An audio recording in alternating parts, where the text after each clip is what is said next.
Dammam Malabar council of heritage and cultural studies പുസ്തക പ്രകാശനം സംഘടിപ്പിക്കുന്നു. തമസ്കൃതരുടെ സ്മാരകം എന്ന സാഹിത്യ ചരിത്ര പഠനഗ്രന്ഥത്തിന്റെ പ്രകാശനമാണ് ദമാമിൽ നടക്കുക. 1921 മലബാർ സമരവുമായി ബന്ധപ്പെട്ട് തയ്യാറാക്കിയ ലേഖനങ്ങളുടെ സമാഹാരമാണ് തമസ്കൃതരുടെ സ്മാരകം എന്ന പുസ്തകം. ദമാമിലെ Malabar council of heritage and cultural സ്റ്റഡീസാണ് ഇന്ന് പുസ്തക പ്രകാശന പരിപാടി ഒരുക്കുന്നത്. മാലിക് മഖബൂൽ തയ്യാറാക്കി ഡെസ്റ്റി ബുക്സ് കോഴിക്കോട് പ്രസിദ്ധീകരിക്കുന്ന തമസ്കൃതരുടെ സ്മാരകം എന്ന സാഹിത്യ ചരിത്ര പഠന ഗ്രന്ഥത്തിന്റെ ഔദ്യോഗിക പ്രകാശന കർമ്മമാണ് ഇന്ന് രാത്രി ദമാമിൽ വെച്ച് നടക്കുക. 1921 മലബാർ കലാപത്തിന്റെ പശ്ചാത്തലത്തിൽ രചിക്കപ്പെട്ട അന്ന് 21 എന്ന നോവലിനെ ആസ്പദമാക്കി തയ്യാറാക്കിയ പഠനാർഹമായ തമസ്കൃതരുടെ സ്മാരകം എന്ന ഈ ഗ്രന്ഥം സ്വാതന്ത്ര്യ സമരസേനാനികളുടെ പോരാട്ടങ്ങളുടെയും അതിജീവനത്തിൻ്റെയും ത്യാഗത്തിൻ്റെയും കഥകളിലേക്കാണ് വായനാ ലോകത്തെ കൂട്ടിക്കൊണ്ടുപോകുന്നത്.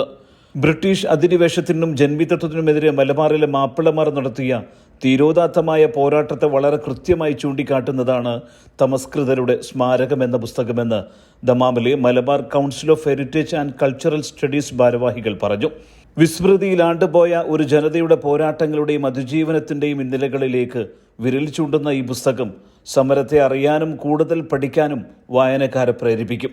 ദമാം റോസ് ഗാർഡൻ ഓഡിറ്റോറിയത്തിൽ വെച്ച് പ്രവിശ്യയിലെ പ്രമുഖ വ്യക്തിത്വങ്ങളുടെയും സാന്നിധ്യത്തിലായിരിക്കും പുസ്തക പ്രകാശനം ചെയ്യുകയെന്ന് പ്രകാശന സമിതി chairman Alukutty Olavattur, general convener OP Habeeb, Abdul Majeed Koduvally, Rahman Karayad, Faisal Kuduma, Basheer Alungal, Alibai Urakam, editor Malik Maqbool എന്നിവർ പറഞ്ഞു.